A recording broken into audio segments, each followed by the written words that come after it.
Hello guys, what's up? It's me, your lovable boy Joel, and today we are going to be talking about what the hell was that voice and who the fuck is that? Deltarune, a game first released on October 31st, 2018, and made by none other but the notorious curator himself, Toby Fox, which you may know for his other rather pretty famous project, Undertale. Now, of course, Deltarune, to many expected, has gotten worldwide recognition, playing Deltarune, or at least Chapter 1 of it. So this is a spoiler warning to anybody who hasn't played Chapter 1 yet. Please come back and watch the video, or if you just don't really care, just sit down, relax, open your dark fountain, and let's dive in.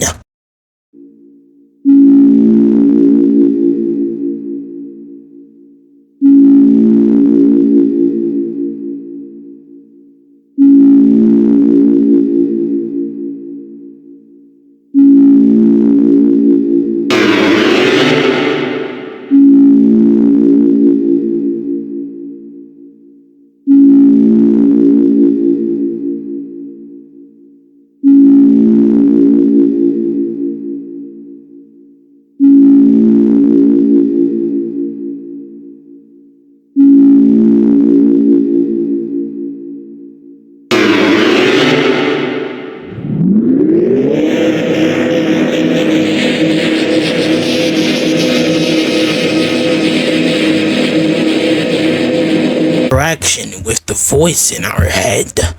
We start off by creating our own vessel, and let's just cut the mysterious bullcrap. We do all this work only just to be bamboozled with this.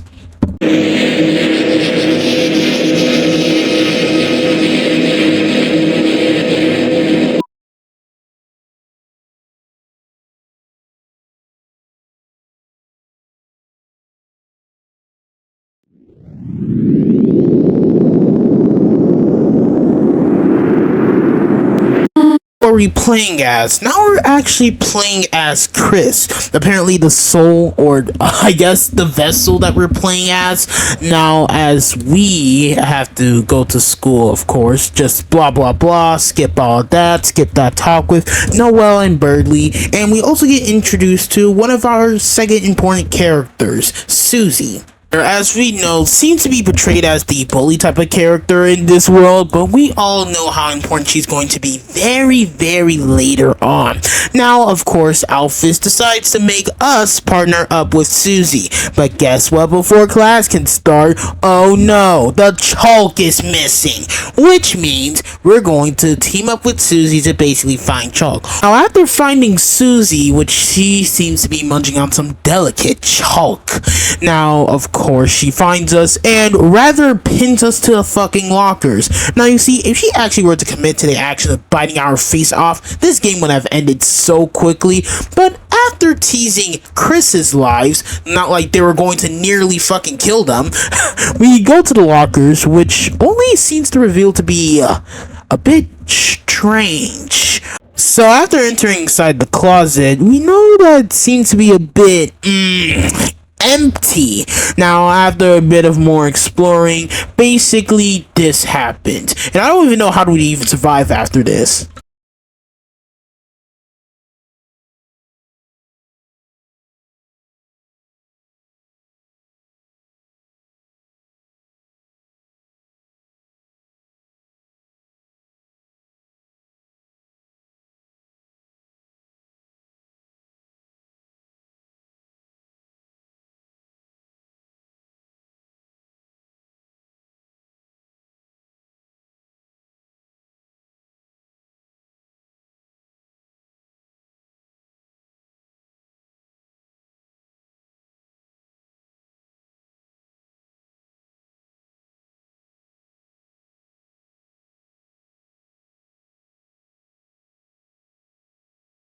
Walking down aimlessly throughout the dark world, we finally managed to find Susie, but we also seem to not be alone as well, because there seems to be a mysterious individual that is sending spades down us and is trying to kill us. Through a couple of chase scenes later, we do find this interesting place, which is where we meet apparently a hooded figure. Apparently, the hooded figure talks to us about the prophecy of the Dark World, on how in the Dark World there will be 2 Lighteners and 1 Darkener who will be there. And apparently, we have the ability to seal these things that are called Dark Fountains. These Dark Fountains that allow us to access into Dark Worlds. Now, basically, how do they exist?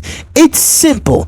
Darkeners are apparently supposed to exist solely to assist Lighteners, but apparently with the amount of Dark Fountains that have been opening recently, if we don't get these Dark Fountains closed, an event called the Angel's Haven will happen and absolute chaos will summit. And what we mean by the absolute chaos itself, we are talking about the Titan. Now, after a bunch of storytell yap, this blue man comes out of the way, aka one of the best characters ever. He introduces himself as Lancer, and we get into this absolute peak music of a battle.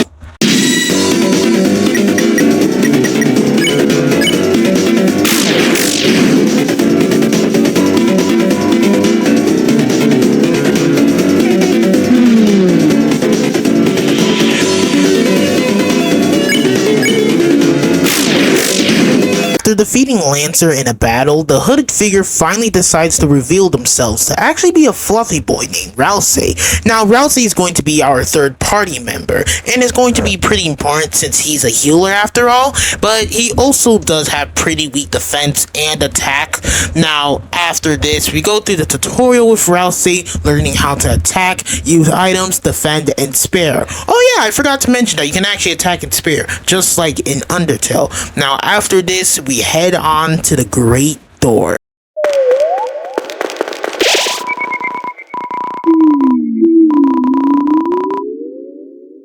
And now, with the Great Door finally closed behind us, the true adventure finally begins as we traverse through the fields of hopes and dreams.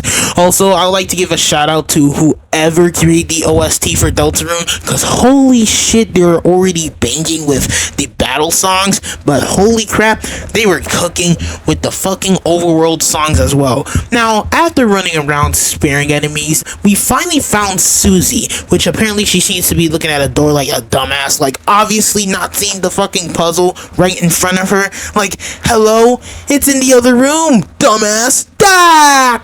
After with Susie joining the party now, the 3 of us managed to finally complete that damn puzzle, and after that we encounter an enemy which seems to have the name of K-Round. Now, this little guy will be very, very important later on throughout chapter 1, but we warn him about Susie, because knowing that Susie is probably not even going to listen and absolutely slice that little guy into 2 pieces. Now, after the battle, Rousey decides to just make an idea to the point where I think we should just start warning the enemies about Susie, because she will absolutely decimate everything in her fucking radius, which thus ends my gameplay for Deltarune. Hey guys, what's up? It's me, your boy, Future Joel, here at it.